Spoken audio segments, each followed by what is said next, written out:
Access to online pornography has been restricted in 17 US states, representing about 1/3 of the country, and a whopping 120 million citizens can no longer view their smut online without giving the state permission to look over their shoulder and watch with them.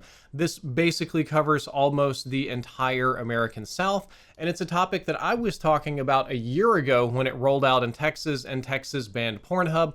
My prediction then is that this was only the beginning and that it was going to get considerably worse. My primary concern at the time is that the only way to watch adult films in Texas was to have our Attorney General Ken Paxton be able to look at your ID and look at what you're watching and basically allow the government to look over your shoulder. Large companies like Pornhub, RedTube, and YouPorn believe that this is a violation of user privacy. They say that they also believe in age gating and age verifying, but they need to do it in a way that doesn't put people's personal data at risk, and almost every single one of these red states has a law where you have to offer a digital license or register with the state or a corporation that was handpicked by the state, i.e. let the state look over your shoulder anytime you access adult materials online.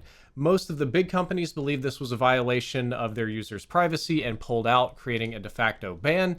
And the result of this was not less people watching adult films. Instead, searches for VPNs have skyrocketed in Florida, Texas, basically every single state that you see on this list. Searches for VPNs are up almost 2,000% across the board.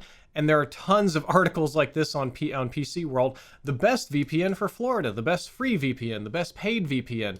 It's not really changing people's online habits, it's making them jump through extra hoops and or use sites that are not reliable like Pornhub. Pornhub is self-censoring in order to comport to the law. They may not agree with our Attorney General Ken Paxton, but they don't want to be sued by him and put out of business in a federal lawsuit, so they've just decided to fully pull out of the state. But this, again, is just the very beginning, because now with the upcoming Trump administration, Project 2025 is fully the plan. People said this wasn't the plan. They said this was QAnon for liberals. This is absolutely the plan and has been for a long time.